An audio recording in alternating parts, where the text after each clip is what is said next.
بلا تاخیر میں اپنے مہمان عالم دین مفکر اسلام حضرت علامہ مولانا پروفیسر سید حسین احمد شاہ صاحب المدنی دامت و برکات العالیہ کو دعوت خطاب دیتا ہوں کہ اپنے نورانی روحانی وجدانی بیان سے ہمارے دلوں کو منور فرمائیں۔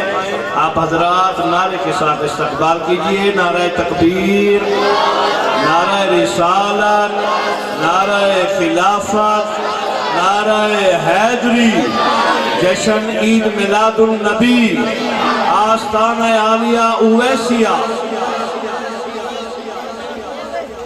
سید الانبیاء عزیز الوجاء علیم الجود والعطاء ماحی الذنوب والخطا سر اللہ المخزون در اللہ المکنون عالم ما کان وما یکون عالم ما کان وما یکون عالم ما کان وما یکون نور الافئدة والعیون سرور القلب المحزون مأوانا ملجانا سیدنا محمد المصطفى وعلى آلہ واصحابہ اجمعین۔ اما بعد فقد قال اللہ تبارک وتعالی في كلامه الكريم فأعوذ بالله من الشيطان الرجيم بسم الله الرحمن الرحيم وقال لهم نبيهم إن آية ملكه أن يأتيكم التابوت فيه سكينة من ربكم وبقية مما ترك آل موسى وآل هارون تحمله الملائكة صدق الله العظيم وبلغنا رسوله النبي الكريم الأمين ونحن على ذلك لمن الشاهدين والشاكرين والحمد لله رب العالمين۔ صلوا وسلموا على النبي الكريم الصلاة والسلام عليك يا رسول الله، الصلاة والسلام عليك يا حبيب الله، الصلاة والسلام عليك يا رحمة للعالمين، وسلم عليك وعلى آلك وأصحابك يا شفيع المذنبين۔ الصلاة والسلام عليك يا جد الحسن والحسين، وسلم عليك وعلى آلك وأصحابك یا نبی الحرمین ویا امام القبلتین ویا وسیلتنا فی الدارین ادرکنی ادرکنی ادرکنی یا رسول اللہ صلی اللہ تعالی علیک وسلم بفضل اللہ تعالی۔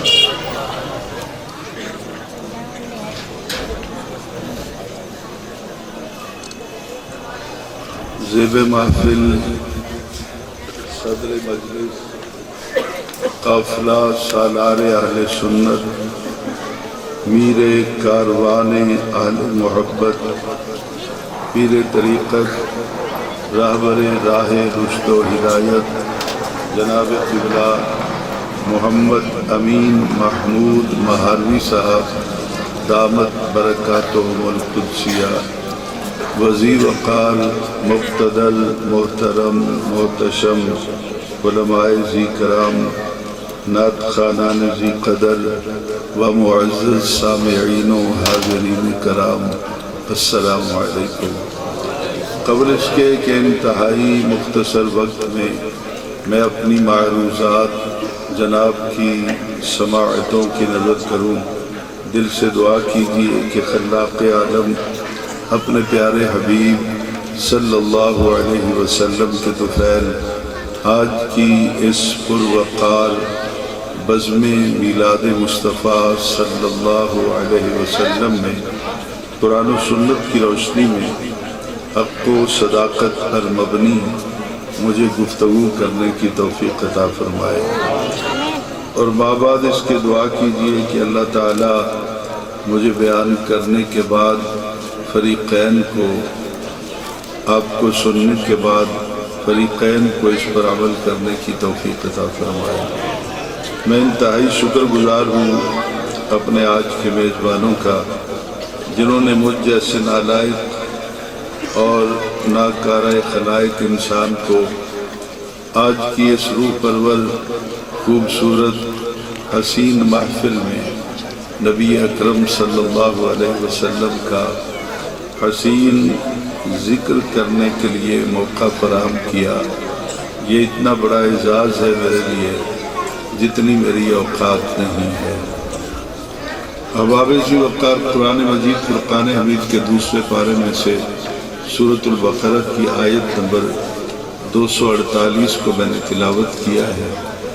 ضمناً اس سے پہلے والی آیت کا کچھ حصہ ساتھ ملاؤں گا تاکہ اس کا پس منظر جب آپ کے سامنے آ جائے گا تو پھر آپ تو الحمدللہ سمجھنے والے ہیں، آنے والی گفتگو کو سمجھ لیں گے، لیکن مجھے بیان کرنا آسان ہو جائے گا۔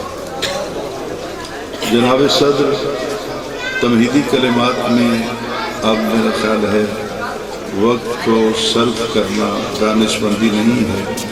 مجھ سے پہلے میری جماعت اہل سنت کے امیر حضور جناب مظہر غزالی زماں بظر سعید کاظمی دامت برکاتہم القدسیہ، آپ کا خطاب ہو چکا ہے۔ اصول تو یہی ہوتا ہے کہ بڑا جب بات کرتا ہے پھر بات ختم ہو جانی چاہیے، لیکن چونکہ ابھی محفل کا حسن اور محفل کا انتظام رواں دواں ہے، اور دوسری خوشی مجھے یہ ہے کہ آج کی یہ محفل میرے پیر و مرشد نصیر ملت ان کے غلاموں نے سجائی ہے، تو انشاءاللہ روحانی طور پر وہ کل بھی میرے دل میں تھے، آج بھی ہم سب کے دل میں بستے ہیں۔ تو جناب صدر، آپ کی اجازت سے میں اس سے پہلے والی آیت کے کچھ الفاظ کو لے کر اپنے سبجیکٹ کا آغاز کروں گا۔ صدیاں بیت گئیں، بہت سارا وقت گزر گیا، ہزاروں سال کہنے گزر گئے، جب قوم بنی اسرائیل اس دھرتی پر آباد ہوئی۔ اس قوم کے ساتھ میرے اللہ نے پیار بہت کیا۔ راستے میں دریا آیا تو پانی روک کر ان کو راستہ دیا گیا، ان کو دھوپ نے ستایا تو بادلوں کا سایہ عطا کیا گیا، ان کو بھوک نے ستایا تو من و سلوہ کی نعمت عطا کی گئی، ان کو پیاس نے ستایا تو پتھر سے 12 چشمے جاری کر دیے گئے۔ ان کی بہت ساری باتیں خلاق عالم نے ان کے من کی مرادوں کو پورا کیا، لیکن پتہ نہیں کیا ہوا، وقت نے کروٹ لی اور یہی قوم جو محبوب تھی یہ مغضوب ہو گئی۔ اس قوم پہ اللہ تعالیٰ ناراض ہو گیا، اور قرآن بتاتا ہے کہ فَقُلْنَا لَهُمْ كُونُوا قِرَدَةً خَاسِئِينَ، جو اتنے محبوب تھے وہ اتنے مغضوب ہوئے کہ ان کو اللہ تعالیٰ نے انسانی شکل میں بھی نہ رہنے دیا بلکہ بندر بنا دیا، اور بندروں میں سے بھی خاسئین، ذلیل کیے ہوئے، دھتکارے ہوئے بندر بنا دیا۔ حضور والا اگر بیس بنا دیں جو قریب بیٹھے ہیں میرے ساتھی، تو مجھے بات کرنا آسان رہے گا۔ حضور ذرا توجہ فرمائیے کہ جب وقت نے کروٹ لی، مالک ناراض ہو گیا، تو میں نے دوران اسباب اس چیز کو بہت اسٹڈی کیا۔ مجھے 32 سال ہو گئے چٹائی پہ بیٹھے ہوئے، دورہ تفسیر کے اسباب پڑھاتے ہوئے اور دورہ حدیث کے بھی۔ ان 32 برسوں میں نے بہت غور و خوض کیا، بہت اسٹڈی کیا۔ جی حضور ذرا توجہ سے میری بات کو سنیے، جو بات میں کہنا چاہتا ہوں کہ جب میں نے اس کو ہسٹری کو معلوم کرنے کے لیے علامہ ابن جریر کو پڑھا، علامہ ابن کثیر کو پڑھا، جہاں تک میری اوقات تھی میں نے تفسیر کبیر کے اسباق کو پڑھا۔ میں آگے چلا تو میں نے قاضی ثناء اللہ پانی پتی ان کو پڑھا، پھر میں نے تفسیر خازن کو پڑھا۔ ان تمام سے جو مواد مجھے ملا، مختصر سی بات ہے کہ جب تک یہ قوم نبی کی غلام بن کر رہی، اللہ تعالیٰ نے ان کے من کی ہر مراد کو پورا کیا، اور جس دن انہوں نے اپنے گلے سے نبی کی غلامی کا طوق اتار دیا تو خلاق عالم نے ان کو بندر بنا کر قیامت تک کے لیے پیغام دے دیا، مجھے اس وقت تک اچھے لگتے ہو تم جب تک میرے نبی کے نوکر بن کے رہتے ہو تم۔ جب نبی کی نوکری کا طوق گلے سے اتارتے ہو تو ان کا حشر دیکھ لو، پھر میری نظر میں یہی ان کا مقام باقی رہ جاتا ہے۔ حضور والا اس ہسٹری کو بیان کرنے کے بعد میں آگے چلوں گا۔ اللہ تعالیٰ جب ناراض ہوا، اب حضور توجہ سے میری بات کو سماعت فرمائیے، جب اس قوم پر میرا مالک ناراض ہو گیا تو ان کے پاس نہ وہ وقار رہا نہ عزت رہی۔ ان کا سرمایہ تو تھا لیکن اس سرمایہ کے اندر وہ برکت نہ رہی، ان کے چہروں سے وہ خوبصورتی ختم ہو گئی، ان کی گفتگو میں لفظوں میں حلاوت نہ رہی، یوں آہستہ آہستہ یہ قعر مذلت میں ڈوبتے چلے گئے۔ وہ وقت آ گیا جب خلاق عالم نے اس قوم پر قوم عمالقہ کو مسلط کیا۔ ان کی نافرمانیوں کی وجہ سے باقی تو سب کچھ ان سے چھن گیا تھا، وہ قوم ان سے ان کا ایک دینی ورثہ تھا، ایک صندوق تھا جس کو قرآن پاک تابوت کہتا ہے، وہ بھی ان سے چھین کر لے گئی۔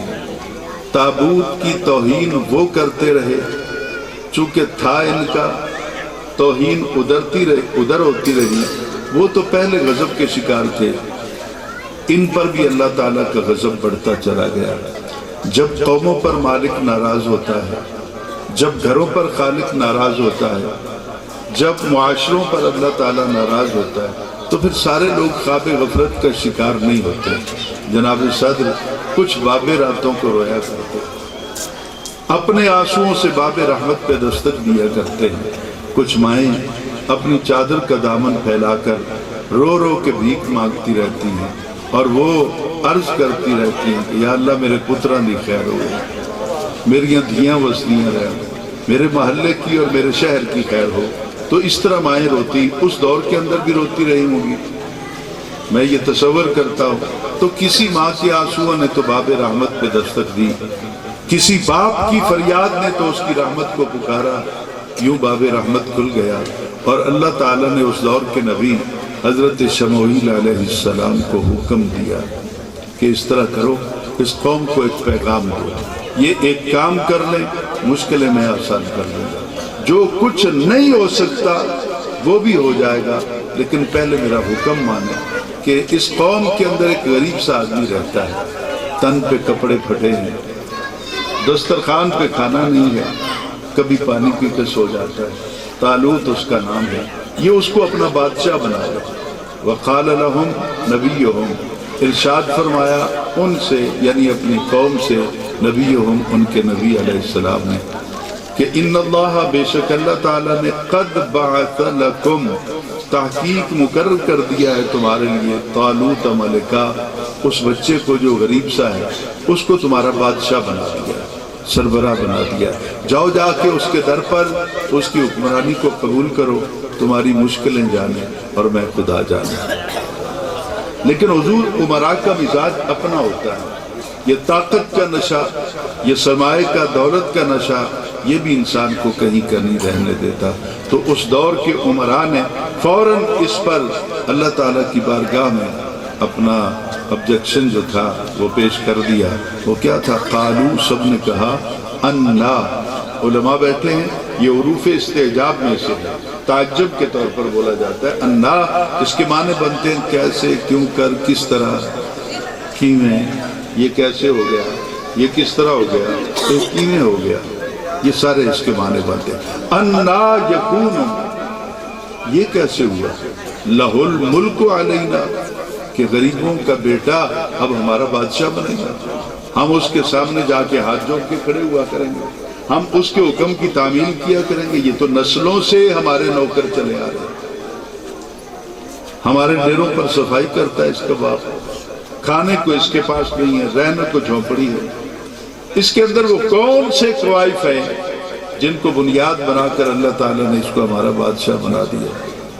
تو اللہ تعالیٰ نے اپنے نبی کی زبان سے ان کو جواب دیا. مختصر بات کروں کہ ان اللہ اصطفاہ علیکم, اس کا انتخاب کسی برادری نے نہیں کیا, کسی گھرانے نے نہیں کیا, کسی قوم نے نہیں کیا, بلکہ اس کو اگر بنایا ہے بادشاہ تو اس نے بنایا ہے جو ساری کائنات کے ذرے ذرے کا مالک بھی ہے اور خالق بھی ہے.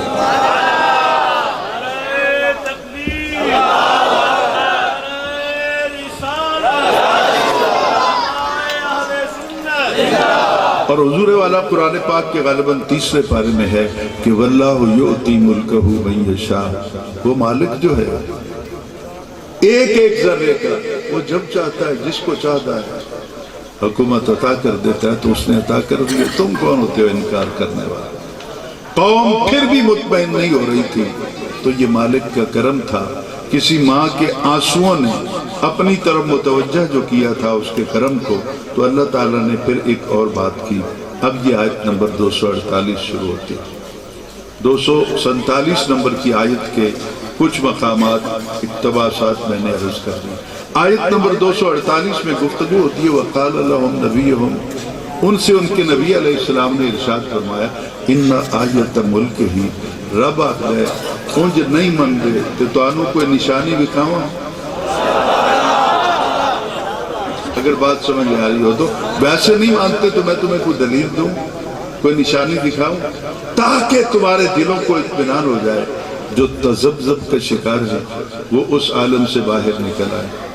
ان آیت ملک ہی, میں تمہیں ہی کا مرجع ضمیر طالوت ہے, اس کی حکومت, اس کی بادشاہی کی نشانی تمہیں دکھاتا ہوں. یا اللہ کیا نشانی ہے؟ کہا ان یأتیکم التابوت, وہ صندوق جو تم سے دشمن چھین کے لے گئے, تم نے اکٹھ کیے, پنچایتیں کی, تلواریں لے کر میدان میں نکلے, کتنے اپنے لوگ تم نے مروا دیے, لیکن ابھی تک وہ اثاثہ تم اپنا واپس نہ لے سکے. دھکے کھاتے پھرتے آج تک وہ چیز تمہارے پاس نہیں آئی. صرف اس کو مان لو, صندوق میں لا دوں گا, صندوق تمہارے پاس آ جائے گا. توجہ فرماتے رہیں گے. میں بہت نالائق ہوں, کافی مقامات ایسے آئیں گے جہاں میں آپ کو سمجھا نہیں سکوں گا. یہ میرا کلاس روم نہیں ہے, اوپن بات کرنی ہے تو میں, یہ میری دنیا نہیں ہے. یہ دوستوں نے محبت کی مجھے بلوا لیا, میں انکار نہ کر سکا. اب یہاں ملتان کی زمین بہت زرخیز ہے علماء کے حوالے سے, مجھ جیسا علماء کے قدموں کی خاک کے برابر بھی نہیں ہے. اب توجہ کیجئے, اللہ کہتا ہے میں لے آؤں گا تابوت. جب میں ان کو پڑھ رہا تھا نا تو پھر میں نے اس پہ غور کرنا شروع کر دیا. 20-25 سال تو پڑھاتے رہے, چلو پڑھاتے ہوئے گزر گئے. کچھ گرامر کی گتھیاں سلجھا دیں, کبھی کچھ کر دیا, لیکن 2-3 سال پہلے میرا ذہن یہاں پہ اٹک گیا.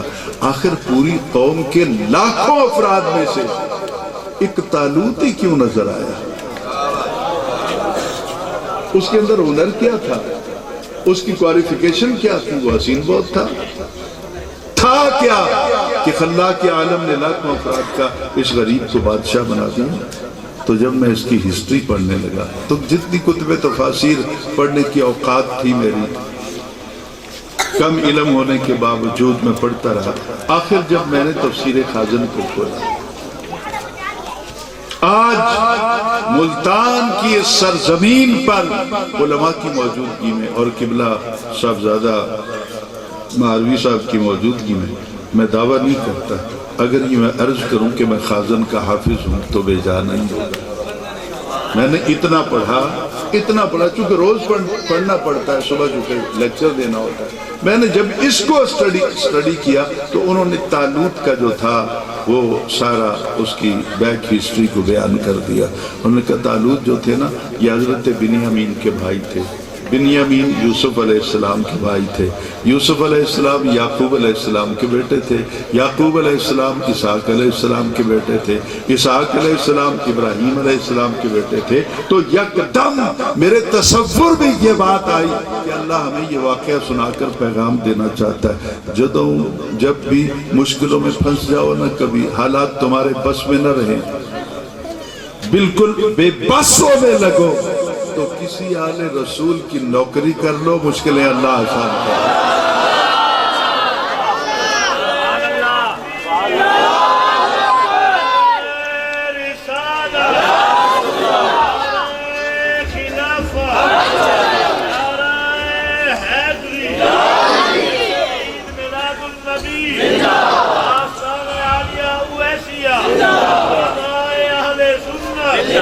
حضور والا جناب صاحبزادہ صاحب اور باقی علماء کرام بیٹھے ہیں۔ اب یہاں ایک سبق میں آپ کو سناؤں گا، سمجھنے والے سمجھ لیں گے۔ اس صندوق کا تعارف یہاں پہ لکھا ہے، ان یاتیکم التابوت، تو وہ صندوق تمہارے پاس آ جائے گا، تمہیں اب سٹرگل کرنے کی ضرورت نہیں، پریشان ہونے کی ضرورت نہیں، پریشانیوں کے دن ختم ہونے والے۔ اب کیا ہوگا؟ کہا فیہ سکینۃ من ربکم، فیہ ایک مرجع ضمیر، تابوت ہے، صندوق ہے، اور آگے کیا؟ سکینۃ، وہ صندوق جس میں تمہاری خوشیاں پڑی ہوئی ہیں، جس میں تمہارا سکون ہے، اطمینان قلب ہے، راحت جان ہے، طمانینت قلب ہے، وہ صندوق کے اندر ہے۔ اب عبارت یوں بھی ہو سکتی تھی کہ سکینۃ منکم، اس صندوق کے جڑی خوشیاں نہ، وہ تہاڈا خود ساختہ خیال ہے کہ چلو واپس لے آئیں، تو کہا خود ساختہ نہیں ہے، اللہ نے ڈکلیئر کر دیا، فیصلہ کر دیا کہ سکینۃ منکم نہیں، من ربکم، خوشیاں ہیں۔ رب کہتا ہے وہ جو کچھ بھی ہے، پوری قوم دا قرار، سکون، اطمینان ہے۔ جو خوشیاں روٹ گئی ہیں وہ تمہیں مل جائیں گی جب وہ صندوق آ جائے گا، جب وہ صندوق آ جائے گا۔ یہ واقعہ سنانا مقصود نہیں ہے یہاں پر مجھے، میں نے جشن میلاد کی طرف جانا ہے، اور حضور والا آج سے 1 سال پہلے میں اس پہ فتویٰ دے چکا ہوں، اسی میں سے ایک جزی ثابت کروں گا جس سے وہ سب کچھ ثابت ہو جائے گا۔ اب غور کیجئے گا، فیہ سکینۃ من ربکم، اس صندوق میں تمہاری خوشیاں ہیں، سکینہ، سکون، اطمینان، راحت جان، یہ سارے اس کے معنی بنتے ہیں۔ اب غور کریں گے آپ، یہ خوشی جو ہوتی ہے، خوشی یہ کوئی ایسی ٹھوس چیز ہے کہ جس کو صندوقوں میں سنبھالا جاتا ہے؟ غور کرنا تو حضور ہمارا حق بنتا ہے نا۔ جس کو خوشی کہتے ہیں، یہ ایسی پروڈکٹ ہے کہ جس کو کسی چیز میں لپیٹ کر صندوق میں رکھ دیا، جب خوشی کی ضرورت ہو نکال کے تھوڑی سی استعمال کرنا۔ خوشی تو آپ کی فیلنگز ہے، آپ کے احساسات کے اندر ہوتی ہے، آپ کے من کی دنیا کے اندر ایک کیفیت پیدا ہوتی ہے، صندوقوں میں نہیں رکھی جا سکتی۔ اچھا، ایک طرف تو اللہ کہتا ہے تمہارا اطمینان، تمہاری خوشی صندوق میں ہے، اور دوسری طرف میرا اللہ کہتا ہے الا بذکر اللہ تطمئن القلوب، جب کبھی بے قرار ہونے لگو تو اللہ کا ذکر شروع کر دو۔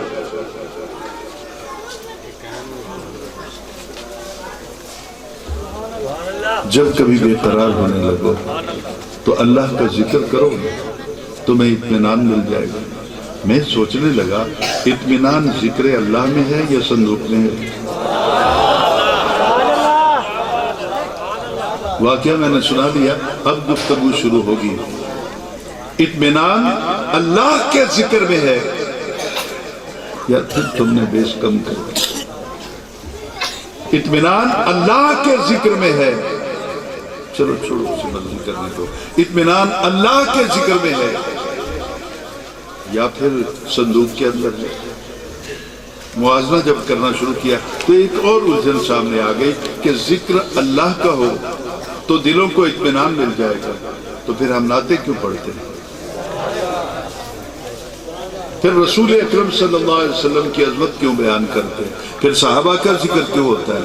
پھر آل بیت اطہار کا ذکر کیوں ہوتا ہے؟ اس کی کیا ضرورت ہے؟ پھر نہ کریں۔ تو یہ کڑیاں ملانی پڑیں گی. یہ مجھ پر اب فرض ہو گیا کہ آپ 30ویں پارے میں جائیں تو اللہ کہتا ہے وَرَفَعْنَا لَكَ ذِكْرَكَ کہ محبوب ہم نے بلند کر دیا، ہم نے بلند کر دیا ہے. کائنات میں جس کو بھی بلندی ملی تو سیدھا آیا رفع، اس نے بلند کیا. دنیا تلاش کرتی رہی کس نے بلند کیا، بلند کرنے والا کون ہے؟ تو پھر احادیث سے پتہ چلا، قرآن پاک کی دیگر آیات سے پتہ چلا کہ رفع کا فاعل جو ہے وہ اللہ تعالیٰ ہے، وہ بلند کرتا ہے. لیکن کھل کر سامنے نہیں. جب محبوب کی باری آئی تو پھر غائب کا سیدھا نہیں لگایا. رفعت رفعنا، رفعت رفعنا، یہ متکلم کے سیغے ہیں 13 اور 14 نمبر کا آخری سیغہ لگا دیا. رفعنا یہ تسمیہ جمع متکلم کے لیے بولا جاتا ہے. ہم نے بلند کیا ہے، کسی غیر نے نہیں. اب دیکھنا یہ ہے کہ بلند کرنے والا خود کتنا بلند ہے. دعوت نامہ کی طرح ذرا مجھے دو گے تو حضور والا میں آپ کے سامنے سیٹ پر بیٹھا ہوں، یار کے دو سیٹ پر بیٹھا ہوں. یہ میرے ہاتھ میں آج کا یہ پوسٹر ہے، دعوت نامہ ہے. اس پر صاحبزادہ محمد امین محمود صاحب ماروی جو ہے ان کا نام نامی اس میں گرامی لکھا ہے. میں اس کو پکڑ کے بلند کرتا ہوں، کرتا چلا جاؤں گا، کرتا چلا جاؤں گا. حضور والا میری بلندی یہاں پہ ختم ہو جائے گی. بیٹھا ہوں، چلو کھڑا ہو جاؤں گا تو کچھ اور بلند کر دوں گا. جس کا قد مجھ سے زیادہ ہوگا وہ اس کو اور بلند کر دے گا، جس کا قد اس سے زیادہ ہوگا وہ اس کو اور بلند کر دے گا. جو چھت پہ کھڑا ہوگا وہ اس کو اور بلند کر دے گا، جو جہاز پہ بیٹھا ہے وہ ان کے نام کو اور بلند کر دے گا. تو بلند کرنے والے کی کیفیت کیا ہے، وہ خود کتنا بلند ہے. اگر کسی اور کو بلند کرنا چاہتا ہے تو خدا کی بلندیوں کو لے آئے نا کسی حد میں. مجھے بتا دینا کہ کون سی چیز اللہ تعالیٰ سے بلند ہے. ہم اللہ اکبر کی صدا روز سنتے ہیں کہ جتنے بڑے ہیں وہ سب چھوٹے ہیں، ایک ہی بڑا ہے، اس سے بڑا ہے ہی کوئی. تو جو کائنات میں سب سے بڑا ہے وہ کہتا ہے رفعنا، ہم نے بلند کیا ہے. لکا تیرے لیے، ذکر کا تیرے ذکر کو. یہ نہیں کہا کہ تیرا ذکر ہوگا تو لوگ میری طرف مائل ہوں گے، میری خاطر تو تیرا ذکر نہیں. کہا ذکر بھی تیرا ہوگا بھی تیرے لیے. میں چاہتا ہوں کہ میں نے اتنا بلند کر دیا ہے، اب جو بھی اپنی بلندی ماپنا چاہتا ہے وہ ذکر رسول کرے، اسے پتہ لگ جائے گا میں کتنا بلند ہوں یا کتنا ہے.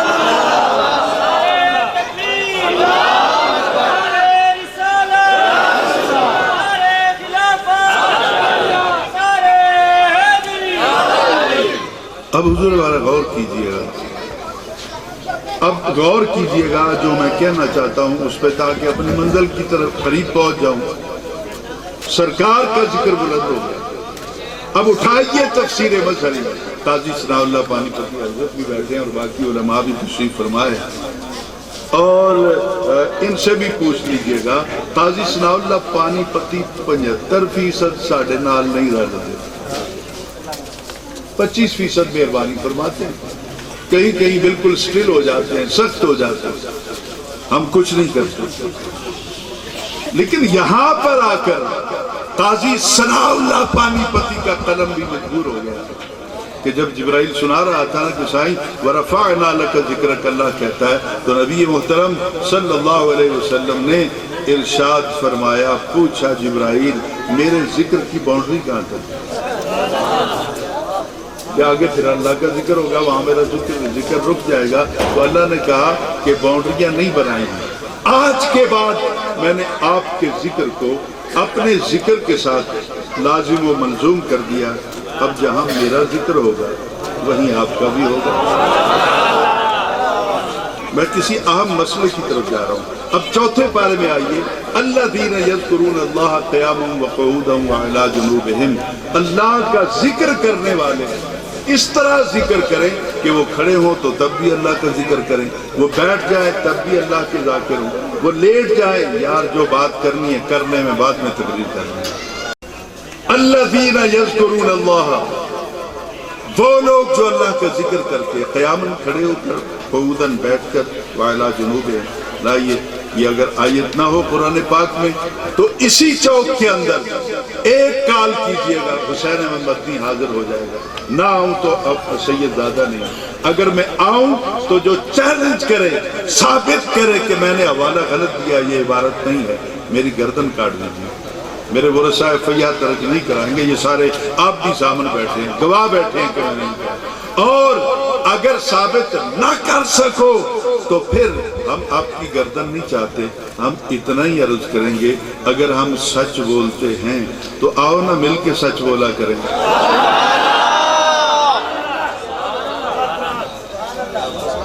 آؤ نا مل کر سچ بولا کریں. آؤ مل کر سچ بولا کریں. کیوں نہیں چاہتے کہ سارے مل جائیں. آگے چلیں حضور والا کیا ہوا. اب قرآن سے ثابت ہو گیا کہ ذکر اللہ کھڑے ہو کے جائز ہے, بیٹھ کے جائز ہے, لیٹ کے جائز ہے. تو حضور نبی کے ذکر کو بھی اللہ نے بلند کر کے فیصلہ کر دیا, ڈکلیئر کر دیا کہ جس کنڈیشن میں میرا ذکر جائز ہے اسی کنڈیشن میں آپ کا ذکر بھی اسی طرح میرے ساتھ ہوگا. کھڑے ہو کر اللہ کا ذکر جائز ہے تو کھڑے ہو کر نبی کو سلام پڑھنا بھی جائز ہوگا. بات اگر میں سمجھا پایا ہوں. اب احباب کی قدر افزائی کا, عزت افزائی کا بہت شکریہ. آگے چلتے ہیں پیچھے. ادھر اللہ کے ذکر میں اطمینان ہے اور ادھر صندوق پہ اطمینان ہے. اجازت دیں تو صندوق کا ڈھکن کھولوں, پتہ تو چلے کہ وہ خوشی ہے کیا, وہ اطمینان ہے کیا, وہ سکون ہے کیا. اگر اجازت دیں تو ہم کھول کے دیکھیں. میں نے نہیں کھول کے دیکھیں, میرے دور میں نہیں ہے. اب وہ کہیں محفوظ ہے. میں اس کی ہسٹری بھی جانتا ہوں. 33 سال تو ہو گئے اس دشت کی سیاحی میں مجھے. اب غور سے سنیے گا حضور والا جو میں کہنے چلا ہوں. ڈھکن میں نے نہیں کھولا, میرے اساتذہ نے نہیں کھولا. اسی ملتان میں انہی گلیوں میں 70, 70, 71, 73, 74 انہی گلیوں میں پھرتا تھا. شیخ الحدیث والتفسیر استاد العرب والعجم محمد شریف رضوی صاحب کے قدموں, مفتی ہدایت اللہ صاحب کے قدموں اور استاد نذیر احمد صاحب سنائے ذوق شہباز کے یہاں کہیں ان کا ادارہ بھی ہے. تو ان کے قدموں کی خاک کے ذروں کے صدقے آج حسین محمد نے یہاں پہ بیٹھا. اب غور سے سنیے گا. ڈھکن کھولا کس نے؟ صحابہ کرام. وہ تھے نہیں, نبی پاک نے بتایا. جب ڈھکن کھلا اب دل پہ ہاتھ رکھیے, تھوڑی سی دھڑکن تیز ہوگی. جب ڈھکن کھلا قرآن کہتا ہے میں پڑھتا رہا ساری زندگی کے سکینہ ہے, سکون ہے, اطمینان ہے, خوشی ہے. قرآن جس کو خوشی کہتا رہا ڈھکن کھلا تو جو نظر آیا وہ تھا امام رسول کا.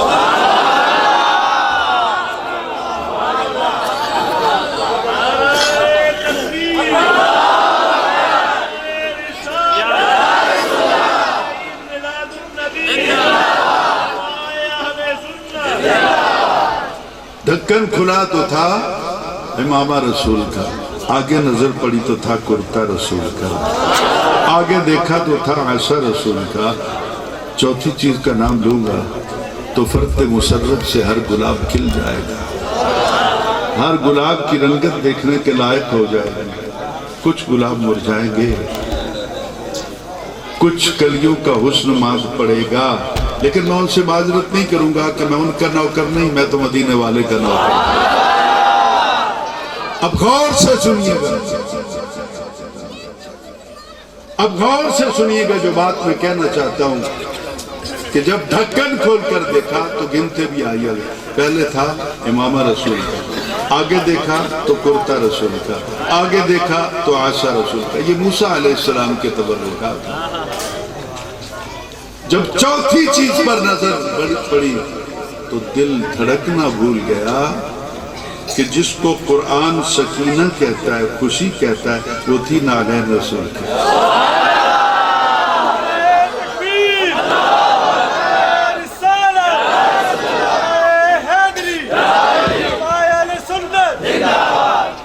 وہ تھی نالین رسول کی۔ کتنی چیزیں ہو گئی سن؟ 4 چیزیں ہو گئی۔ میں پھر دوہرا دیتا ہوں تاکہ اللہ تعالیٰ ان کے نام سے ہمارے من کی دنیا جو خزاں رسیدہ ہے اس کو پھر باہر آشنا کر دے۔ پھر دوہرا رہا ہوں، امامہ رسول کا پنجابی ساڑھے کے دن پاک جس کو رب سکون کہتا ہے وہ پگڑی ہے میرے رسول صلی اللہ علیہ وسلم۔ امامہ رسول کا، کرتا رسول کا، آپ نہیں بولیں، آپ ادھر دیکھیں، امامہ رسول کا، کرتا رسول کا، عصا رسول کا، نالین رسول کی۔ اب صندوق ہے نا صحیح، سیف الماری نہیں ہے۔ میں سمجھانے کے لیے تھوڑی سی عرض کروں گا، سیف الماری نہیں ہے، صندوق ہے، اور صندوق کا ایک ہی خانہ ہے۔ خدا کے لیے بے سبحان اللہ کرنے دیں۔ اب غور سے میری بات کو سنیے گا جو بات میں کہنا چاہتا ہوں۔ آواز بہت ہے آپ کے ساؤنڈ کی، میں اناؤنس کر دیتا ہوں، انشاءاللہ روز آپ کا ساؤنڈ جائے گا، لیکن خوبصورت بنائے میں بات کر سکتا ہوں۔ اب غور کیجئے جو بات میں کہنے چلا ہوں، زیادہ نہیں کریں، کم کریں آواز، اور اس کا ساؤنڈ خوبصورت بنائے۔ میں قریب کر لوں گا، سب تک آواز چلی جائے گی۔ اب غور سے حضور میری بات کو سنیے جو بات میں کہنا چاہتا ہوں۔ ایک ہی خانہ تھا، اس میں 4 چیزیں، امامہ بھی، کرتا بھی، عصا بھی، اور نعلین رسول موسیٰ علیہ السلام وہ بھی موجود ہے۔ چونکہ خانہ ایک ہے نا، اب 5ویں چیز بھی اس کے اندر ہے۔ میں دعوے سے کہتا ہوں کہ میرا اسٹیج بھی یہاں آ کے زبانوں کو روک دیتا ہے، بات نہیں کرنے دیتا۔ میرا مولوی بھی ڈرتا ہے، دوسروں سے بات ہی نہیں کرنا، یہاں پہ میرا اسٹیج بھی خاموش ہوتا ہے۔ 5ویں چیز کا نام لینا انتہائی ضروری ہے تاکہ پتہ چلے کہ یہ جو 4 ہیں ان کی اہمیت کیا ہے، ان کو رکھا کہاں پہ گیا۔ امامہ رسول کا، کرتا رسول کا، عصا رسول کا، نالین رسول کی۔ 5ویں چیز کیا ہے؟ دل پہ ہاتھ رکھیں، کتاب اللہ کی تورات۔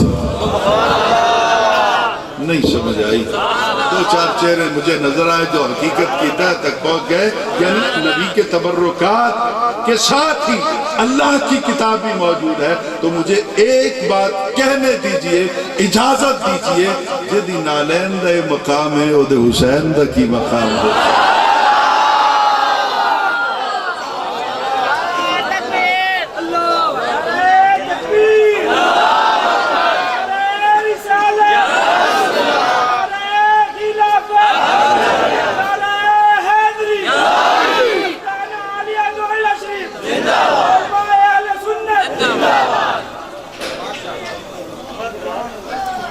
اب ذرا غور سے میری بات کو سنیے جو بات میں کہنا چاہتا ہوں۔ چیزیں کتنی ہو گئی؟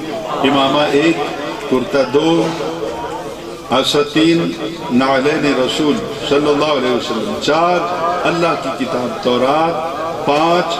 حلے بھی سمجھ نہیں آئی؟ سکون ادو ملتا ہے جدو پنجاں دے نال رہی ہے۔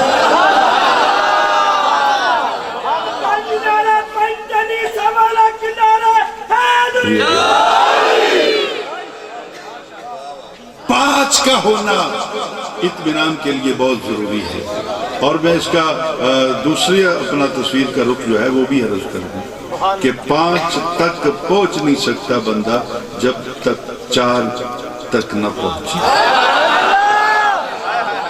1 2 3 4 5 پھر ہے، 4 کو ملو گے، 4 کی نوکری کرو گے، پھر پتہ چلے گا کہ مقام زہرا کیا ہے، مقام حسن کیا ہے، مقام حسین کیا ہے، پھر پتہ چلے گا۔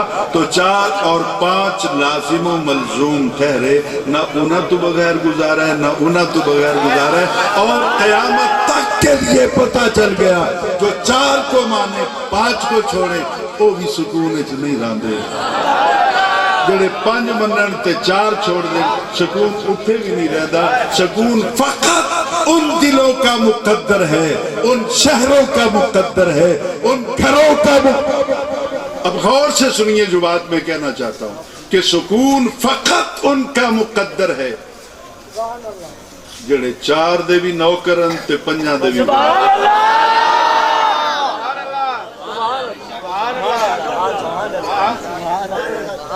یہ صندوق کی کیفیت تھی اندر سے۔ آگے اللہ کیا کہتا ہے؟ تحملہ الملائکہ، آ جائے گا صندوق، مت گھبراؤ، مت جاؤ کسی کے در پر بھیک مانگنے، رکھ دو تلوار۔ علماء بیٹھے ہیں، میں غلط کہوں تو میرا گریبان حاضر ہے، میری اصلاح کر دے، میری وجہ سے کسی کا عقیدہ خراب نہ ہو جائے۔ حضور والا، یہ صندوق جو آج واپس ملنے والا ہے، کبھی تھا ان کے پاس، جنگ میں ہارنے لگتے تو تلواریں رکھ دیتے، جوانوں کو بھیجتے صندوق لے کے آؤ، وہ صندوق سامنے رکھتے، ادھر سامنے دشمن ہے، تیر برس رہے ہیں، صندوق رکھ کے ساری قوم ہاتھ اٹھا دیتی، یا اللہ صندوق کے جو بھی ہے نا، ایدہ صدقہ سانو اج فتح عطا فرما۔ اگر نعلین کا صدقہ وسیلہ فتح ملتی ہے تو صاحب نعلین کا مقام کیا ہوگا؟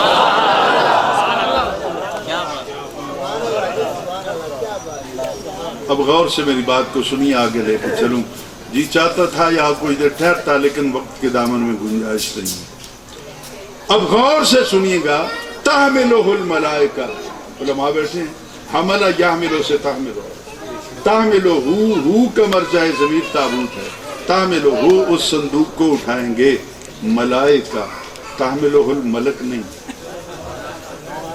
ایک فرشتہ نہیں، تحملہ الملکین بھی نہیں، دو فرشتے نہیں، تحملہ الملائکہ جو 3 سے لے کر 3 ارب 3 کروڑ 3 ارب آگے تک 3 خرب تک ملائکہ صندوق کو اٹھا کے لائیں گے۔ جب ملائکہ نے صندوق کو اٹھایا تو ملائکہ تو نوری مخلوق ہیں، اللہ نے نور سے بنایا ہے، معصوم عن الخطا ہیں، پاک ہیں، طیب ہیں، طاہر ہیں، ان کا بال بال پاک ہے، معصوم عن الخطا ہے، اور سر پہ ان کے صندوق ہے، صندوق میں نعلین رسول۔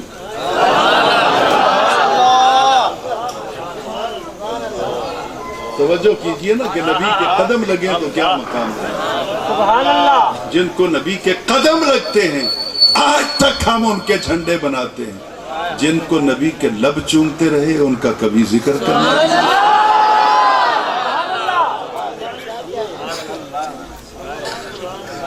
اب حضور والا تحملہ الملائکہ، فرشتوں نے اسے اٹھایا، اس میں نعلین رسول ہے۔ فرشتے جب چلے اجتماعی صورت میں، آپ اس کو کیا کہیں گے؟ جلوس ہوگا یا نہیں ہوگا؟ اجتماعی صورت میں چلے تو اللہ نے اس دور کے نبی علیہ السلام کو حکم دیا کہ اپنے قوم کو باہر نکالو، قوم کو باہر نکالو، استقبال کریں۔ یا اللہ کس چیز کا؟ تو کہا نعلین رسول کی آمد ہو رہی ہے۔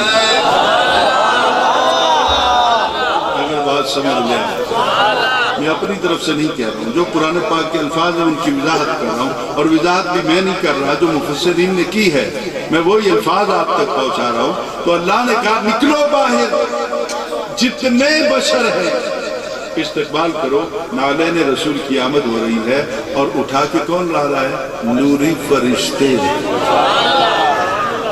اب جو علماء بیٹھے ہیں، میں ہاتھ جوڑ کے عرض کروں حضور والا، نعلین رسول کی آمد ہو تو نوریوں کا جلوس جائز ہوتا ہے، رسول کی آمد ہو تو نوکروں کا جلوس کیوں نہ جائز ہو؟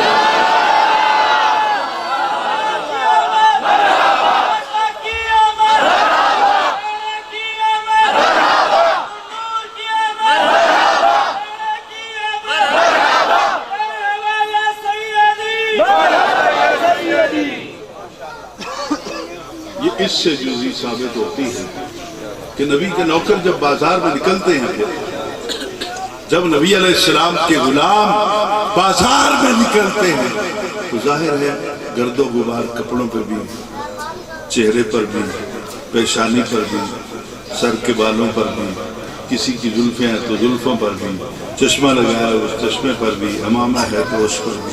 یار یہ جلوس نکالتے ہو نعلین رسول کی آمد پر، تمہارے منہ پہ خاک پڑتی ہے، کیوں نکلتے ہو بازار میں؟ تو میں نے کہا یہ بھی دیکھ لیتے ہیں کہ قدموں سے لگی خاک کا مقام کیا ہوتا ہے۔ یہ بھی تو حضور قرآن پاک ہی بتائے گا نا، والعادیات ضبحا 30واں پارہ۔ میرے مزاج کے خلاف ہوا ہے، اگر ٹیبل آ جاتا میں اپنی کتابیں بھی نکال لاتا اور قرآن پاک بھی تو میں ہر آیت کے فگر نوٹ کروا دیتا۔ والعادیات ضبحا فالموریات قدحا فالمغیرات صبحا۔ پڑھیے نا اس سورت کا آغاز کہ گھوڑے کا سم زمین پر لگا اور تیزی سے گھوڑا چلا تو کچھ ذرے سنگریزے اڑے۔ اللہ کہتا ہے مجھے ان کی قسم، نہ سم دی نہ گھوڑے دی نہیں، ان ذروں کی غبار راہ جو بنے ان ذروں کی اللہ نے یہاں پہ قسم کھائی ہے۔ کیوں؟ یہ ذرے اتنے محترم تھے اس میدان کے اندر، کوئی آسمان سے یہ مٹی اتری تھی یا چاند سے لائی گئی تھی؟ کہاں سے آئی تھی یہ مٹی جس کی رب قسم کھاتا ہے؟ وہی کی تھی، خطہ عرب کی۔ گھوڑے کا سم لگا تھا، گھوڑا محترم ہے کہنا، نہ مٹی محترم ہے نہ گھوڑا محترم ہے نہ گھوڑے پہ پڑی ہوئی زین محترم ہے، اس پر جو زہرا کے بابا کا نوکر بیٹھا ہے نا وہ بڑا محترم ہے۔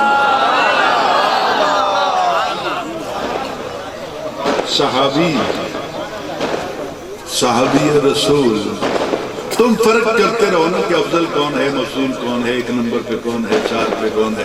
ہم تو نمبروں کی تقسیم نہیں کر سکتے، اسی تو کہنے ہیں جڑا بھی نظر آوے وہ دے ورگا لب جا کریں۔ باقی من کل الوجوہ اور من بعض الوجوہ کی ایک اپنا باقاعدہ تفصیل موجود ہے اور وقت اس کے لیے نہیں ہے۔ آج ہم جلسہ کر رہے ہیں نبی اکرم صلی اللہ علیہ وسلم کی آمد کے حوالے سے۔ اب نبی کا غلام، نبی کا صحابی گھوڑے پر بیٹھا ہے، گھوڑا جو چلا تو اس کے قدموں سے لگ کر مٹی اڑی، رب نے اس کی قسم کھائی۔ گھوڑا اشرف المخلوقات ہے، اشرف المخلوقات نہیں۔ میں آپ ہم جیسے بھی ہیں، کسی کام سے تعلق رکھتے ہیں، جو بھی ہم کام کرتے ہیں، ہمارے پاس علم نہیں ہے، ہنر نہیں ہے، حسن نہیں ہے، جو کچھ بھی ہے اشرف المخلوقات ہے۔ نبی پاک کی غلامی کی وجہ سے کنتم خیر امت کی سند ہمیں ملی، وَكَذَلِكَ جَعَلْنَاكُمْ أُمَّةً وَسَطًا۔ ہوگی بات قیامت والے دن۔ تذکر قرآن آج کر رہا ہے تیرے بھی اور میرے بھی۔ نبی کا ذکر کر یا نہ کر، اجازت ہے، اگر ٹائم ہے تو یہ بات تھوڑی سی ویسے آپ سے بات کر کے یقین کیجئے مجھے بہت ذہنی سکون بھی ملا اور مزہ بھی آیا کہ کوئی دکھ سننے والا ہے۔ بات سننے آپ کو اللہ تعالیٰ مزید عزتیں عطا فرمائے۔ اب غور سے سنیے جو میں کہنا چاہ رہا ہوں۔ وَكَذَلِكَ، اور اسی طرح اور اسی طرح جَعَلْنَاكُمْ، بنایا ہم نے تمہیں امتاً وسطا، بہترین امتاً وسطا، بہترین امت۔ یعنی تین کیفیت ہوتی ہیں، ایک بچپن، جوانی، بڑھاپا۔ بچپن بھی کارآمد نہیں، بڑھاپا بھی کارآمد نہیں، درمیانی عمر جو ہوتی ہے نا جوانی، اسی کو تو کہا مولانا روم نے کہ دریت جوانی توبہ کرتا ہے شیخ۔ درمیانی عمر کارآمد ہوتی ہے، تو یہاں بھی کیا کہا کہ تمہیں اللہ نے بہترین امت بنایا ہے، امت وسطا، وسطا، درمیانی امت بنایا۔ کیوں بنایا؟ یہ تیاری کیوں کرائی جاندی ہے بچے دی؟ روز روز ماں نوان دیئے، ماں خوشبو لگا دیئے، پھر مدرسے بھیج دیئے، سکول بھیج دیئے، روز اس کو بتایا جاتا ہے، اس طرح بیٹھا جاتا ہے، اس طرح بات کی جاتی ہے، کھانا اس طرح کھایا جاتا ہے۔ یہ ناشتے کا وقت ہے، اتنا کھا لو، دوپہر کو جب ٹائم آئے گا کھانے کا تو یہ ساری تربیت باقاعدہ 7-8 سال تک جو ہوتی رہتی۔ کیوں؟ ماں بنانا کیا چاہتا ہے؟ معاشرے کا بہترین فرد بنانا چاہتا ہے۔ تو اللہ نے جو سرٹیفکیٹ دے دیا کہ تم بہترین ہو، اللہ بنانا کیا چاہتا ہے؟ تو قرآن کہتا ہے لِتَكُونُوا شُهَدَاءَ عَلَى النَّاسِ، میں نے تمہیں بہترین، سب سے بہترین اس لیے بنایا تاکہ تم لوگوں پر گواہ بنو گے۔ یہاں پہ اعلیٰ ہے، پھر میں اس کی کیا تفصیل عرض کروں کہ لوگوں کے خلاف گواہ بنا کب؟ جب میدان حشر کے اندر اللہ تعالیٰ کی بارگاہ میں سب پیش ہوں گے نا سر، تو سابقہ امتوں کو بلایا جائے گا، ابھی تم نے میری نافرمانی کیوں کی، بت کیوں پوجے، شرک کیوں کرتے رہے، میرے ساتھ معذوروں کو مجبوروں کو کیوں ملاتے رہے، میں تو وحدہ لا شریک ہوں، تو قوم جواب دے گی یا اللہ صاحب تو پتہ ہی نہیں، کسی نے ہمیں بتایا ہی نہیں تیرے بارے میں، ادھر دیکھ لیں میں پھر سنا لوں گا، کیونکہ سب کو دیکھنا ضروری ہے نا، سننا ضروری نہیں ہوتا، تھوڑا اپنے اندر چینج کریں۔ ہم جب آتے ہیں نا اسٹیج پر تو پیچھے پتہ نہیں، میرے پیچھے تو 32 سال کے رہ لگے، اب غور سے سنیے گا، میں کوئی رٹا نہیں لگا کے آیا، مجھے کوئی کیسٹ میری گاڑی میں نہیں ہوتی، پل پل میرا نبی کی نوکری بن گیا، اور جو سیدہ زہرا پاک کے صدقے میں خیرات ملتی ہے وہی میں بانٹتا رہتا۔ اب قیامت والے دن سابقہ امتوں سے پوچھا جائے گا کہ تم نے میری نافرمانی کیوں کی، مجھے مانا کیوں نہیں، تو وہ کہیں گے کہ ہمیں کسی نے تیرا پتہ ہی نہیں بتایا۔ اللہ تعالیٰ نبیوں کو بلا لے گا اور ہر امت اپنے نبی کو جھٹلا دے گی کہ انہوں نے تو ہمیں بتایا ہی نہیں، تو اللہ تعالیٰ پوچھے گا۔ یہاں اجازت دیں تو میں تھوڑا سا ایک دو جملوں کے اندر آپ کے ذوق لطیف کو مزید اپنا جذبوں کو ہوا دینے کے لیے عرض کروں کہ اللہ تعالیٰ بلائے گا ابراہیم علیہ السلام، کہ بھڑکتی آگ میں نے تجھے بچایا تھا اس لیے کہ تو میرا پتہ نہ بتائے، تیز چھری کے نیچے تیرے بیٹے کو میں نے کٹنے نہیں دیا اس لیے کہ تو لوگوں کو میرا پتہ نہ بتائے۔ موسیٰ علیہ السلام آپ کو کلیم بنایا نا، اپنے ساتھ کلام کرنے کا شرف بخشا، اس واسطے کہ لوگوں نے دسو ہی نہ، تو سب نبی کہیں گے یا اللہ تیرے پیغام کا لفظ لفظ ہم نے اپنی زندگی میں ان تک پہنچا دیا، ہم نے دکھ جھیلے، وطن چھوڑے، بائیکاٹ برداشت کیے، لیکن تیرا پیغام پہنچاتے رہے۔ اب نبیوں کا دعویٰ ہے کہ پہنچاتے رہے تیرا پیغام، امتیں کہتی ہیں کہ نہیں، تو اللہ تعالیٰ نبیوں سے کہے گا کہ چونکہ آپ مدعی ہیں کہ میرا پیغام پہنچائے، جاؤ کوئی گواہ تھا رب کے لئے، جانتا تو رب بھی سب کچھ ہے، میں آپ یہاں پہ کوئی منفی گفتگو نہیں کروں گا۔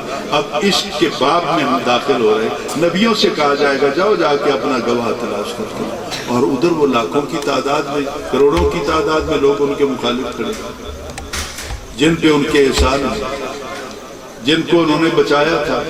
صرف موسیٰ علیہ السلام کی قوم کے 6,70,000 افراد ہی دیکھ لیں، ڈوب نہ جاندے، مر نہ جاندے باہر کلزم، اگر پار کیا تو نبی کی وجہ سے اللہ پار لے گا، کسی نے کوئی شرم نہ آئی، سب مخالف ہو گئے، تو تمام نبی 1,24,000 کم و بیش نبی میدان حشر میں نکلیں گے اور منہ کریں گے ہماری طرف۔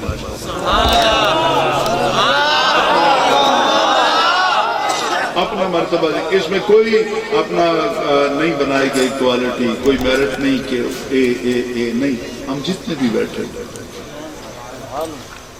تسبیح پڑھنے والے ہیں، داڑھی والے ہیں، ٹوپی والے ہیں، امامے والے ہیں، ملین شیخ ہیں، جیسے بھی سب کی طرف اتنے نبی منہ کر کے کہیں گے یار ہماری عزت پہ بات آ گئی ہے، ہمارے گواہ بنو گے؟ شاید نہیں سمجھا سکا، 2-4 دیوانے بیٹھے ہیں جو طرف گئے، سارے نبی کہیں گے کہ اب ہماری عزت پہ بن آئی ہے، ہماری قوم تو ہمارے ساتھ بے وفائی کر گئی ہے، یار ساڑھے حق کے گواہی دے سو، ساڑھی عزت واسطے گواہی دے سو، تو ہم صدیق اکبر سے لے کر آخری امتی تک ہم سب سینے پہ ہاتھ رکھ کے لبیک کہتے ہوئے عرض کریں گے سونا لے چلو جتھے جانا ہے، اسی اعلان کرنے واسطے تیار ہیں، گواہی دینے واسطے تیار ہیں، اللہ کی کورٹ میں ہم حاضر ہو جائیں گے، ہم گواہی دیں گے،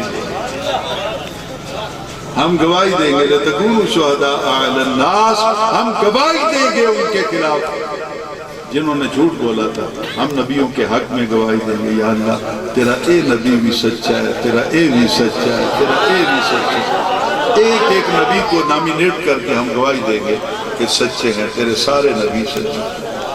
جیسے ہی ہم یہ گواہی دے لیں گے حضور تو مخالفوں کی طرف سے اپلیکیشن موو ہو جائے گی اللہ کی عدالت میں، یا اللہ یہ تو جمع ہی نہیں سی، یہ قوم تو پیدا بھی نہیں ہوئی تھی، یہ کیسے گواہ ہے؟ ان کا تو نبی بھی ختم نبوت کا تاج پہن کر بعد میں آیا، یہ کون ہوتے ہیں گواہی دینے؟ قریب تھا کہ ہماری گواہی کو مسترد کر دیا جائے اور سرے محشر ہم رسوا ہو جائیں۔ وَيَكُونَ الرَّسُولُ عَلَيْكُمْ شَهِيدًا، زہرا کے بابا زلف سنوارے کاندھے پہ کملی رکھے ہوئے میدان حشر میں آ جائیں گے، یا اللہ یہ جھوٹ نہیں بول دے، انہاں دی گواہی تے میری گواہی بھی لے لے، میرا اے بھی سچا ہے، اے بھی سچا ہے، اے بھی سچا ہے، اے بھی۔ میں نے کچھ کہنا ہے، میں فقیر آدمی ہو سکتا ہے صبح مجھ پہ فتوہ لگ جائے، لیکن ایک بات اب آئی ہے تو کہہ کے جاؤں گا ملتان میں آج پہلی بات، نبی علیہ السلام کہتے جائیں گے اے بھی سچا ہے، اے بھی، یعنی پوری جتنے بھی ہم کھڑے ہوں گے ہم سب کو نبی پاک سچا ہونے کا سرٹیفکیٹ دے دیں گے، اور اللہ تعالیٰ اس کو ایکسپٹ کر لے گا، قبول کر لے گا۔ سونا آنکھیں تے رب نہ مننے تو ہو نہیں سکتا۔ اوپن ہو گیا سر کہ ہم سچے ہیں، نبی نے ہماری گواہی دے دی اور اللہ تعالیٰ نے ایکسپٹ کر لیا۔ اب علماء بیٹھے ہیں، میں ان سے سوال تو نہیں کر سکتا، بہت کمزور سا ہوں، نوکر ہوں، تو مرشد نے مجھے پتہ ضرور دیا ہے جب نبی بھی ہمیں سچا کہہ دے گا، رب بھی ہمیں سچا مان دے گا، پھر حساب کیسا، عذاب کیسا؟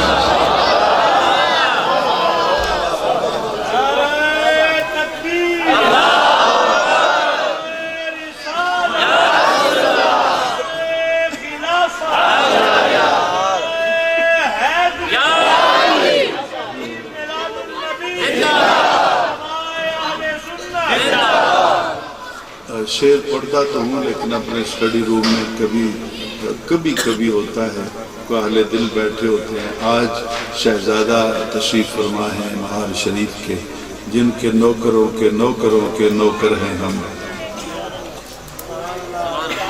بہت بڑا گھرانہ ہے یہ، خواجہ نور محمد مہاروی رحمت اللہ تعالی، ان کی نگاہ کرم پڑی توسا پر، توسا آباد ہو گیا، نگاہ کرم پڑی سیال پر، سیال شریف بن گیا، سیال شریف کی نظر پڑی گولڑا پر تو گولڑا شریف ہو گیا۔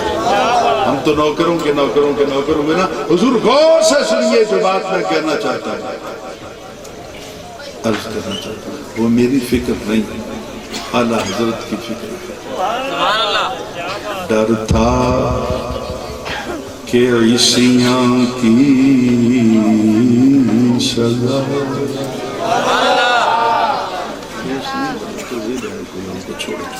ڈر تھا کہ عیسیاں کی سزا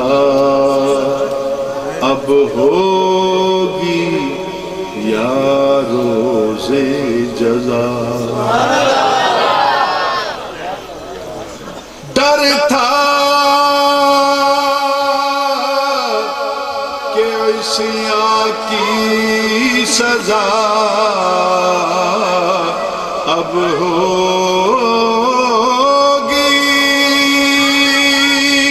یا روز جزا،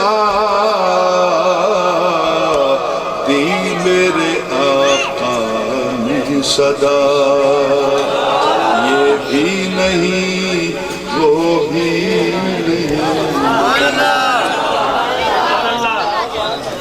آخری پیغام حضور، آپ نے محفل مشاہدت حضور سنی ہوئی، شعراء بیٹھتے ہیں، بہت قیمتی گفتگو فرماتے ہیں، اور آپ نے محفل مصالبہ بھی سنی ہوگی جس میں شعراء بیٹھتے ہیں اور اسلامی عقیدت پیش کرتے ہیں، منقبت پڑھتے ہیں اولیاء کرام کے حضور، اور پھر ایک نعرہ لگا ایک جگہ پہ کربلا، ایک منٹ بات تو سن لیں، نعرہ لگا ایک جگہ پہ میں گیا تو مجھے تھوڑا سا دکھ ہوا، تو پھر میں نے اس کو کہا کہ اس طرح نہیں، اگر اس طرح کربلا کے شاہ حسین، اور آگے سے جواب آتا واہ حسین. میں کہ یار تو شاہ ہی بنایا کہ صرف ایک کربلا، دنیا بھر کے شاہ حسین، واہ حسین، جہاں بھر کربلا کے شاہ حسین کیا ہو. تو اس طرح ہوتا ہے محفل مشاہدہ ان کو اسلامی عقیدت. ایک ہوتی ہے محفل مفاخرہ. میرا خیال ہے آپ شاید اس محفل میں کبھی شریک نہیں ہوا. محفل مفاخرہ یہ ہوتی ہے کہ حضرت بھی بیٹھے ہیں، قبلہ صاحبزادہ صاحب بھی بیٹھے ہیں، باقی معززین جتنے بھی گیسٹ ہیں چیف بیٹھے ہوئے ہیں، تو آپس میں گفتگو کے دوران میں کہتا ہوں کہ میں حافظ قرآن بھی ہوں، میں نے تجوید پڑھی بھی ہے، میں نے 12 سال تجوید پڑھائی بھی ہے، میں نے درس نظامیہ مکمل کیا ہے، میں نے پنجاب یونیورسٹی سے ڈبل ایم اے کیا ہے. سید کیوں؟ میں اپنا فخر بیان کرتا ہوں. سامنے بیٹھے ہوئے اپنا فخر بیان کرتے، میرے پاس اتنی زمین ہے، میرے اتنے نوکر، یعنی ایک دوسرے پر فخر بیان کرتے. اس کا آغاز اگر دیکھیں تو ہسٹری میں قبیلہ بنو سعد کے اندر تھا، جس قبیلے چوں سیدہ حلیمہ ٹر کے آئی ہیں تو نبی پاک نے.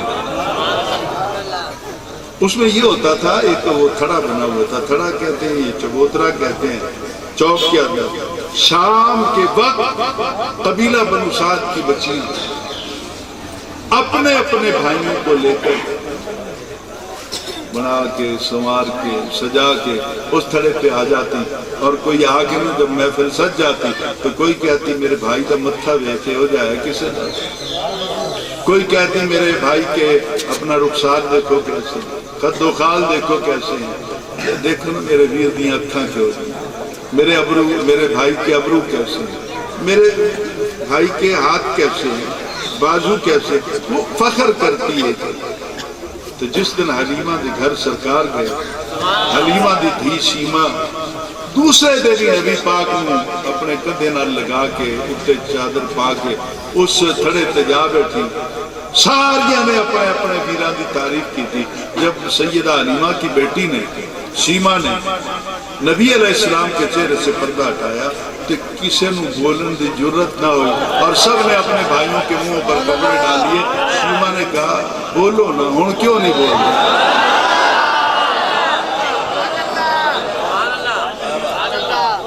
کرو نا بات، دیکھو نا میرے ویر کا نین نقش دیکھو، خد و خال دیکھو، حسن و جمال دیکھو، ہونٹ دیکھو، پیشانی دیکھو، ابرو دیکھو، نرگسی آنکھیں دیکھو، ہاتھ دیکھو، دیکھو بات کرو کون ہے اس جیسا.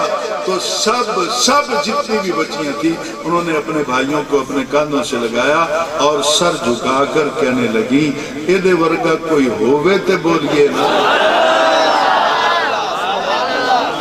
شاہ خوباں تو جانے جانا، تو شاہ خوباں تو جانے جانا، ہے چہرہ دل سے دعا کیجئے گا کہ اللہ تعالیٰ آپ کی اور آپ کے وساطت سے میری بھی حاضری کو اپنی بارگاہ میں قبول فرمائے، اور اللہ تعالیٰ آپ سب کو 5 وقت کا نمازی بنائے. اللہ تعالیٰ میرے پاک وطن کو امن کا گہوارہ بنائے. ایک خبر نہیں ہے، دعا کریں کہ جھوٹ ہی ہو، جھوٹ ہو، 1000 بار عرض گزار ہوں کہ یہ جھوٹ ہو، لیکن کچھ طاقتیں میرے وطن کو واریت کی بھین چڑھانے پر تیار ہیں. چاہتی ہیں طاقتیں کہ پھر پاکستان کی سرزمین خون سے رنگی ہے، پھر بھائیوں کے گلے کٹے، پھر ماؤں کی گود اجڑے، پھر بہنوں کا مستقبل جو ہے وہ تباہ ہو. تو سن لیجیے، کرنا سب کچھ میرے اللہ نے، لیکن ایک وعدہ کرتا کہ جب تک اس پاک دھرتی پر ایک بھی یا رسول اللہ کہنا لا جیندہ ہے، اسی کسے نو فرقہ واریت پھیلان دینے نہیں. ہم اس جرم میں شریک نہیں ہوئے. ہم پاک وطن کی خیر چاہتے ہیں، پر امن رہنا چاہتے ہیں. باقی سیاست میں جو ہوتا ہے وہ ہوتا رہے، نہ یہ سٹیج سیاست کا ہے اور نہ میرا سیاست سے فائدہ. حضور والا دعا کریں کہ جناب شہزادہ تشریف فرما ہیں مہار شریف کے، تو ان کے وسیلے سے اللہ تعالیٰ جتنے بیمار ہیں ان کو شفا کامل۔ اور ایک بھیک مانگ رہا ہوں آپ سے کہ مجھ سے بڑے بھائی ہیں سجادہ نشین رحیم یار خان میں والد صاحب کو ملا کر، میرے والد صاحب کو اللہ نے 147 سال کی عمر 40 سال بغداد شریف میں پڑھاتے رہے، اور پھر 35-36 سال بڑے حضور قبلہ عالم پیر مہر علی شاہ صاحب کی غلامی میں آپ نے گزارا۔ تو اب غور سے سنیے گا، جو وہ بہت بیمار ہیں، اس وقت ہوش میں نہیں ہیں، 4 دن سے دونوں گردے جواب دے چکے ہیں، ابھی تک دوبارہ پھر وہ انہوں نے برق شروع نہیں کیا۔ تو میں وہیں پہ تھا، یہاں چونکہ وعدہ کر رکھا تھا اور نیت یہ بنی کہ وہاں جا کے مانگوں گا، ساتھی آمین کہہ دیں گے، میرا مالک کرم کر دیں گے، اللہ تعالیٰ بے اولادوں کو اولاد دے دے، اللہ تعالیٰ بے اولادوں کو اولاد دے دے، قرض داروں کو اللہ تعالیٰ قرضوں سے نجات عطا کرے۔ اور آخر میں ہمیشہ ایک بھیک مانگا کرتا ہوں، جی میں اس طرف آ رہا ہوں حضور، آخر میں جو آپ سے ایک بھیک مانگنا چلا ہوں، سید زیادہ ہوں، بھیک مانگنا ہوتی تو بہت مشکل ہے، لیکن یقین ہے مجھے کہ آپ اس یقین سے محبت سے دیں گے کہ میری جھولی بھر جائے۔ نہیں، جھولی میں جیب میں ہاتھ نہ ڈالیں، جو میں آپ سے مانگنے چلا ہوں نا وہ آپ کی جیب میں نہیں ہے، میں وہ مانگتا ہوں جو دل میں رہتا ہے۔ اور آخر میں میرا خیال ہے سب کی مانگ وہی ہوگی۔ پنجابی سونا ایک محاورہ ہے کہ میری مانگ تو اے وے، یہ تیری بھی اے ہوئی ہے تو بولنا کیوں نہیں؟ تو سن لیجئے کہ یا اللہ، ہم جتنے بھی بیٹھے ہیں ہم سب کو مرنے سے پہلے پہلے نبی پاک کا دیدار نصیب کرے۔ یا اللہ، ہماری ماؤں کو، بہنوں کو، بیٹیوں کو توفیق دے کہ وہ اپنی ہر صبح کا آغاز درود پاک سے کریں، اور ہم سب جتنے ہیں یا اللہ ہم پر بھی کرم فرما، اور جناب قبلہ حضرت علامہ سعید احمد فاروقی صاحب جو اس دار فانی سے رحلت کر گئے، بڑی محبت سے ملتے تھے، جہاں بھی ملتے تھے۔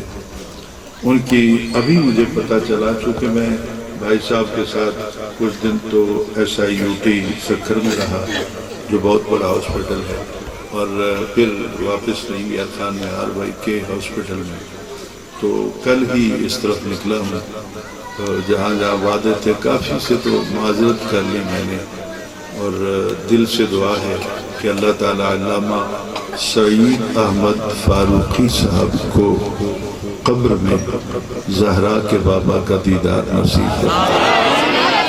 جب حضور کا قدم لگ جائے پھر منگو نہ منگو جنتاں پہ ٹورا دیں، فرشتوں کے دروازے کھل جاتے ہیں۔ اللہ تعالی ہم سب پہ اپنی رحمت نازل فرمائے۔ اللہ تعالی میرا، آپ کا، ہم سب کا حامی و ناصر ہو۔ وآخر دعوانا یا اللہ بزم مہریہ نصیریہ، الحمدللہ اب ویلفیئر سے آگے کچھ بزم مہریہ نصیریہ میرے ساتھیوں کے علم میں ہوگا کہ جامی صاحب فیصلہ کر چکے ہیں کہ اب اس کو گریجویشن کی طرف جانا ہے، دینی تعلیم کی طرف، دینی اداروں کے قیام کی طرف، تاکہ فکر مہر علی عام ہو اور فکر پیر نصیر بھی عام ہو۔ تو اس طرف بزم مہریہ نصیریہ نے قدم اٹھایا، جس کے لیے اربوں کے فنڈ چاہیے۔ امید ہے کہ آپ یہاں سے اپنے ساتھیوں کو فنڈنگ کرائیں گے، اور یہ دربار تک، پھر دربار سے واپس بڑے بڑی یونیورسٹیاں کھلیں گی، اور اللہ تعالیٰ ایک کھیپ، ایک پوری جماعت پیدا کر دے گا جو قال اللہ قال الرسول کہنے والوں کی ہو۔ آخر دعوانا